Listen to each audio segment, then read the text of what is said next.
Okay, we're going to give you a quick guide on how to set up the final review program. Let me exit back out.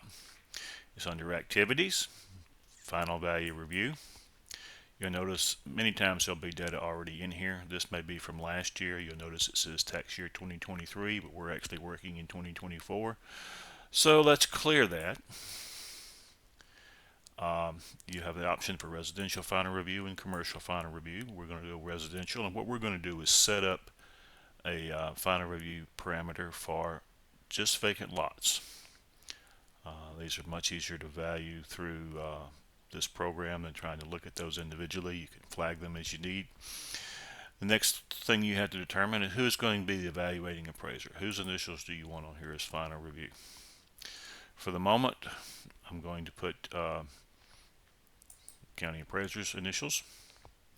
Current location should say appraisal. The tax year should be your current tax year that you're working on. Property status should be active. And property type, since we're going to set this up just for vacants, we'll click here. And we'll go forward till we find vacant and click that. Now you'll get nothing on this program except vacant properties. If you want to separate this by neighborhood, you can, or by LBCS codes. There's no reason to do that. Or different class codes based upon neighborhood. We don't need to do that. You can also create your own list in List Manager, and use that to set these up. Don't necessarily recommend that, but that is an option. You have a sales history search feature. So it's going to pull sales to show at the bottom of your screen. So how far back do you want to go? And so we'll go back to January, say, we'll go back to 2018. And click the date of the first. And the end date will be the end of the year. So we'll set that to December 31st. Okay. And what cell types do you want to pull? Since we're dealing with vacant lots, we're only going to want to pull sales that are land only. And sales validity code. You can pull other things besides just valid sales. A good idea would be to pull valid sales and type 3s, because a lot may have been something built on it since the time it's sold. So we'll go hit changed after sale, and we'll hit valid sales. You may want to include unvalidated sales if you have some more recent activity that has not been processed yet, but we'll just leave it to valid and change after sale. Hit continue. In your field selections, I wouldn't worry about sales history. Most counties do not have an MLS connection. So we'll look at the property list settings, and they're going to put some basic things at the beginning across the top, but let's put classes. We don't have any building information in this particular case, but you can't add that across the top. You are limited to what you can see, although you can scroll across. That's probably about all we really need here. You may want to put an address, but I see no necessarily reason for that. It's going to automatically put your neighborhood on there. So for things like residence, you may want to put your index factor, living units, that sort of thing. But for our purposes, we really don't need any additional information. So we're going to just hit continue. And because this is a new one, we're going to hit new. Oops.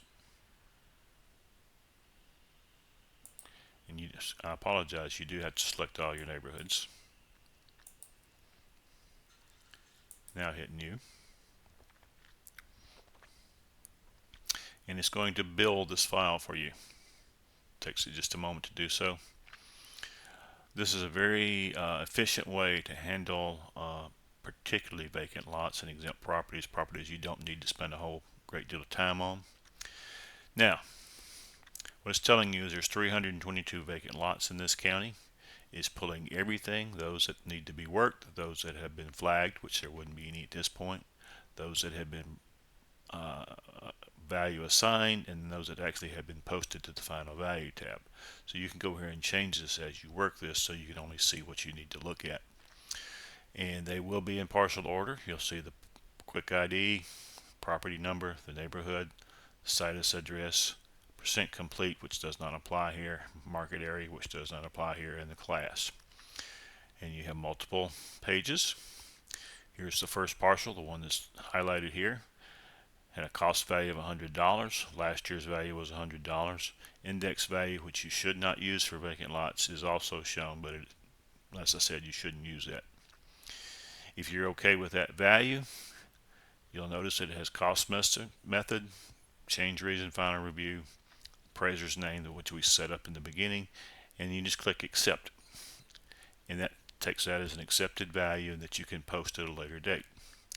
If for some reason you feel like you need to go back and look at this property, you just hit flag for review, and it will continue to stay in there and will be marked as flagged. If there's an override, which again we don't recommend for the most part, you put your information in here. If there's any appeals on the property, they will show up here. If there's been any recent sales on the property, they will show up here. And any comparable sales, there's been 3 properties of vacant lots that might be comparable to this property in the last couple of years. Okay, so that gives you something to look at.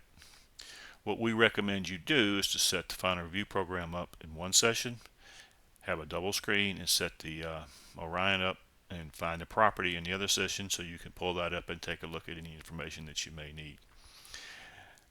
As you work these, when you get through, you save your data. When you get ready, which you can do at the same time, you can post your data, and that will move the information to the final value tab. Now I'm going to hit save, and it's going to prompt me to give it a name. So to make sure it's clear, I'm going to put 2024 vacant lots. Okay, I'm going to save that. Okay, you can repeat the process for exempts, for residentials, based upon neighborhoods, that sort of thing. And I'll pull it back up and give you an idea. There's one we just created. And so if you want to load that one, you hit load, you find the name, and pull it back up. That's just a quick overview of how to create these. If you have any questions, you can always give us a call. Thank you.